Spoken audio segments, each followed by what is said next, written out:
یہ واقعہ کیوں رونما ہوا تھا، اس کی کیوں ضرورت پیش آئی، اس کے اسباب کیا ہے؟ اس کا سبب یہ بنا تھا کہ ازواج مطہرات نے جس وقت دیکھا کہ مال غنیمت آ رہا ہے، ہر روز اسلام کے اندر ایک زمین کا نیا خطہ جو ہے نا وہ شامل ہو رہا ہے، فتوحات ہو رہی ہیں، مال غنیمت آ رہا ہے، مال غنیمت صحابہ کے اندر تقسیم کیا جا رہا ہے،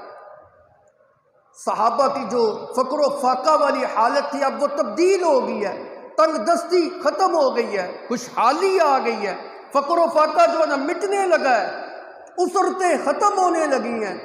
صحابہ خوشحال ہونے لگے ہیں۔ سارا مال اللہ کے پیغمبر صلی اللہ علیہ وسلم صحابہ کے اندر تقسیم کر دیتے تھے۔ ازواج مطہرات کو کچھ بھی نہیں، توجہ ہی نہیں اس طرف کہ اپنے گھر کے لیے بھی کچھ بچا کے رکھنا ہے۔ ازواج مطہرات نے باہم آپس میں مشورہ کیا کہ ہمیں اللہ کے پیغمبر صلی اللہ علیہ وسلم کے پاس جانا چاہیے۔ مشورہ کر کے وہ آ جاتی ہیں اللہ کے پیغمبر صلی اللہ علیہ وسلم کے پاس۔ یا رسول اللہ، ٹھیک ہے، جس وقت حالات تنگ تھے گزارا کرتی تھی، اب تو حالات کشادہ ہو گئے ہیں، فقر و فاقہ مٹ گیا ہے، صحابہ کے اندر آپ اتنا مال غنیمت تقسیم کرتی ہیں، کچھ ہمیں بھی دے دیں۔ یہ جو ہمیں مانگنا پڑتا ہے، مانگ تانگ کے ہم گزارا کرتی ہیں، کبھی کسی کے دروازے پہ دستک، کبھی کسی سے جو نہ قرض اٹھانے کے لیے جو نہ جا رہے ہیں، اگر آپ ہمیں بھی کچھ دے دیں تو ہماری بھی گزران جو نہ آسانی سے ہو جائے گی۔ اللہ کے پیغمبر صلی اللہ علیہ وسلم کو اس موقع کے اوپر بڑا دکھ ہوا، میری بیویاں، میری ازواج، میرے گھر کے اندر رہنے والی عورتیں، میرے نکاح کے اندر آنے والی عورتیں، توجہ ان کی کس طرف ہو گئی؟ دنیا کے مال کی طرف، دنیا کی دولت کا مطالبہ کرنے لگ پڑی ہیں۔ ازواج مطہرات نبی صلی اللہ علیہ وسلم کے ارد گرد بیٹھی ہوئی ہیں، اللہ کے پیغمبر صلی اللہ علیہ وسلم سخت پریشانی کے عالم کے اندر بیٹھے ہوئے ہیں، غصے کی حالت کے اندر بیٹھے ہوئے ہیں۔ سیدنا ابو بکر صدیق رضی اللہ تعالیٰ عنہ باہر سے اندر تشریف لے کے آتے ہیں، کچھ دیر کے بعد عمر فاروق رضی اللہ تعالیٰ عنہ نبی صلی اللہ علیہ وسلم کے گھر کے اندر تشریف لاتے ہیں، دونوں آپ کے سامنے بیٹھ جاتے ہیں، خاموشی ہے، سکتہ طاری ہے، کس کی مجال اللہ کے پیغمبر کی مجلس کے اندر بولے؟ اللہ کے پیغمبر صلی اللہ علیہ وسلم بھی خاموش ہیں، غصہ بھی ہے اس بات کے اوپر کہ میری بیویاں مجھ سے مال و دولت کا مطالبہ کر رہی ہیں۔ حضرت عمر فاروق رضی اللہ تعالیٰ عنہ نے خاموشی کو توڑا، دل کے اندر خیال کیا کہ مجھے کوئی ایسی بات کرنی چاہیے جس سے حضرت اللہ کے پیغمبر صلی اللہ علیہ وسلم کے غصے کے اندر تھوڑی سی خفت واقع ہو جائے۔ کہنے لگے، یا رسول اللہ صلی اللہ علیہ وسلم، اگر خارجہ کی بیٹی مجھ سے زیادہ مال کا مطالبہ کرتی تو میں اس کی گردن کو دبوچ لیتا۔ خارجہ کی بیٹی، اپنی بیوی کی طرف اشارہ ہے، اگر میری بیوی مجھ سے زیادہ مال کے مطالبہ کرے گا تو میں اس کی گردن کو دبوچ لوں۔ اللہ کے پیغمبر صلی اللہ علیہ وسلم ہنسنے لگ پڑے، چہرے کے اوپر مسکراہٹ آ گئی، کہنے لگے، عمر فاروق، یہ جو میرے ارد گرد میری بیویاں بیٹھی ہوئی ہیں، ان کا بھی میرے ساتھ یہی معاملہ ہے، یہ بھی مجھ سے اسی بات کا مطالبہ کر رہی ہیں۔ اچھا، حضرت ابو بکر صدیق رضی اللہ تعالیٰ عنہ کھڑے ہو جاتے ہیں، عائشہ کی گردن کو پکڑ کے دبوچ لیتے ہیں، عمر فاروق رضی اللہ تعالیٰ عنہ کھڑے ہو جاتے ہیں، حفصہ کی گردن کو پکڑ کے دبوچ لیتے ہیں۔ بیٹیاں کیوں ہوئی ان کی؟ باپ اپنی بیٹی کی اصلاح کے لیے ایسا کر سکتا ہے، کوئی بڑی بات نہیں۔ عائشہ صدیقہ رضی اللہ تعالیٰ عنہ سیدنا ابو بکر صدیق کی بیٹی ہے، حفصہ جو ہے حضرت عمر کی بیٹی ہے۔ اپنی بیٹی کی اصلاح کے لیے باپ اس کو تھپڑ بھی لگا سکتا ہے، ڈانٹ ڈپٹ بھی کر سکتا ہے، جھڑک بھی سکتا ہے، ہلکی پھلکی مار بھی دے سکتا ہے اصلاح کے لیے۔ یہ تعدیباً مارا تھا، یہ اصلاح کی خاطر جو ہے نا مارا تھا۔ ہمارے معاشرے کا ایک المیہ یہ بھی ہے کہ ہم اپنی بیٹیوں کی تربیت نہیں کرتے۔ بیاہ تو دیتے ہیں، ہم نے بڑے لاڈ کے ساتھ ان کو پالا ہوتا ہے، ہم نے بڑے پیار کے ساتھ اپنے گھروں کے اندر ان کو رکھا ہوتا ہے، صرف پیار ہی ان کے ساتھ کیا ہوتا ہے۔ بیٹی جو ہے، بیٹی بڑی پیاری ہوتی ہے، ہر کسی کو پیاری ہوتی ہے، لیکن جہاں پہ اس کو سمجھانے کا موقع ہے اس کو سمجھائیں، جہاں پہ ڈانٹ ڈپٹ کرنے کا موقع ہے ڈانٹ ڈپٹ کریں، اور اصلاح کی خاطر اگر کبھی ہلکی مار، کوئی تھپڑ لگا لیا، مک مار دیا، تو وہ بھی تو نا آپ مار سکتے ہیں، یہ اصلاح کے طریقے۔ اگر آپ بالکل بیٹی کی اصلاح ہی نہ کریں، آگے جا کے اس کے لیے مشکلات ہیں، وہ کیسے سختی کا وقت برداشت کرے گی؟ باپ نے تو بڑے ناز و نخرے کے ساتھ اس کی پرورش کی، اس کے نخرے بھی برداشت کیے، اس کے مطالبات بھی پورے کیے، ہر چیز اس کو خرید کے دی، لیکن جس وقت بیاہ کے وہ اپنے خاوند کے گھر میں جاتی ہے، ممکن ہے وہاں سختی ہو، غربت ہو، جب آپ اس کو ناز و نخرے کے ساتھ رکھیں گے اور اس کی ذہن سازی اور تربیت نہیں کریں گے تو پھر آگے جا کے بھی وہ سختی کو برداشت نہیں کر سکتا، تو نوبت پھر طلاق تک کی پہنچنی اور کیا ہو۔ ابو بکر صدیق اور عمر فاروق اپنی بیٹیوں کی تربیت تو دیکھیں نا، کبھی ہماری بھی یہ جرت ہوئی ہے کہ داماد کے گھر کے اندر اپنی بیٹی کو جھڑکے یا اس کو مارے؟ نہ، ہم کیا کرتے ہیں، بیٹی کے سسرال میں جا کے ہم کبھی بھی اپنی بیٹیوں کی غلطیاں تسلیم نہیں کریں، اگر وہ غلطی کے اوپر ہے، ضروری نہیں کہ ہر جگہ پہ بیٹی غلطی کے اوپر ہو، داماد بھی غلط ہو سکتا ہے، لیکن اصلاح کی بات کر رہا ہوں۔ کبھی ہمارے اندر یہ بات ہوئی ہے کہ ہم نے ان کے گھروں کے اندر جا کے اپنی بیٹی کو جھڑکا ہو اور یہ کہا ہو کہ نہیں، تو نے اپنے خاوند کا فرما بردار رہنا ہے، اس کی اطاعت کرنی ہے، اپنے آپ کو اس کی نافرمانی سے بچانا ہے؟ داماد کا بھی حوصلہ بڑھ جاتا ہے اور بیٹی کو بھی پتہ ہے کہ میں نے ادھر ہی رہنا ہے، ادھر ہی مرنا ہے، اسی گھر سے میرا جنازہ اٹھنا ہے، والدین کی جانب سے ناجائز سپورٹ مجھے نہیں ہے۔ یہ جرأت کا مظاہرہ کیا تو قرون اولیٰ کے دور کے اندر ابو بکر صدیق اور عمر فاروق نے کیا۔ ابو بکر اٹھتے ہیں، عائشہ کی گردن کو دبوچتے ہیں، عمر صاحب اٹھتے ہیں، حفصہ کی گردن کو دبوچتے ہیں، تم نے اللہ کے پیغمبر صلی اللہ علیہ وسلم کا دل دکھایا ہے، تم نے اللہ کے پیغمبر صلی اللہ علیہ وسلم سے اس چیز کا مطالبہ کیا ہے جو اللہ کے پیغمبر صلی اللہ علیہ وسلم کے پاس ہے ہی نہیں۔ وہ نادم ہوئی، شرمندہ ہوئی، معافیاں مانگنے لگ پڑی کہ آئندہ کے بعد ہم ایسا نہیں کریں گے جی، لیکن اللہ کے پیغمبر صلی اللہ علیہ وسلم پہلے ایلا کر چکے ہوئے تھے۔ ایلا کیا ہے؟ ایلا یہ ہے کہ کوئی بندہ قسم اٹھا لیتا ہے کہ اللہ کی قسم میں اتنے وقت تک اپنی بیوی کے قریب نہیں جاؤں گا، اللہ کی قسم میں 1 ماہ تک اپنے بیوی کے قریب نہیں جاؤں گا، زیادہ سے زیادہ مدت 4 ماہ ہے، قرآن میں اس کا تذکرہ بھی ہے، لِلَّذِينَ يُؤْلُونَ مِن نِّسَائِهِمْ تَرَبُّصُ 4 أَشْهُرٍ، 4 ماہ تک زیادہ سے زیادہ جو ہے الا کیا جا سکتا ہے۔ جس بندے نے یہ قسم اٹھائی اللہ کی قسم میں اپنی بیوی کے قریب نہیں جاؤں گا 1 ماہ تک، اب اس کے لیے لازم ہے کہ اس قسم کو پورا کرے۔ اگر 1 ماہ کے اندر اندر وہ اپنی قسم کو توڑ دیتا ہے اور اپنی بیوی کے قریب چلا جاتا ہے تو اس کے اوپر قسم توڑنے کا کفارہ آتا ہے، اور اگر کوئی بندہ جو ہے نا 4 ماہ کی قسم اٹھا لیتا ہے کہ میں 4 ماہ تک جو ہے نا اپنی بیوی کے قریب نہیں جاؤں گا، تو اگر اس نے قسم توڑ دی کفارہ ادا کرے گا، اور اگر قسم نہیں توڑی 4 ماہ کی مدت پوری ہو گئی تو اس کی عورت کے اوپر طلاق بائنہ واقع ہو۔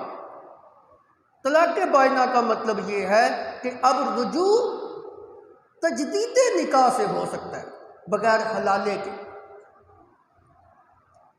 اس کو اصطلاح میں ایلا کا لفظ جو ہے نا وہ بولا جاتا ہے۔ اللہ کے پیغمبر صلی اللہ علیہ وسلم نے اعلا کیا 1 ماہ تک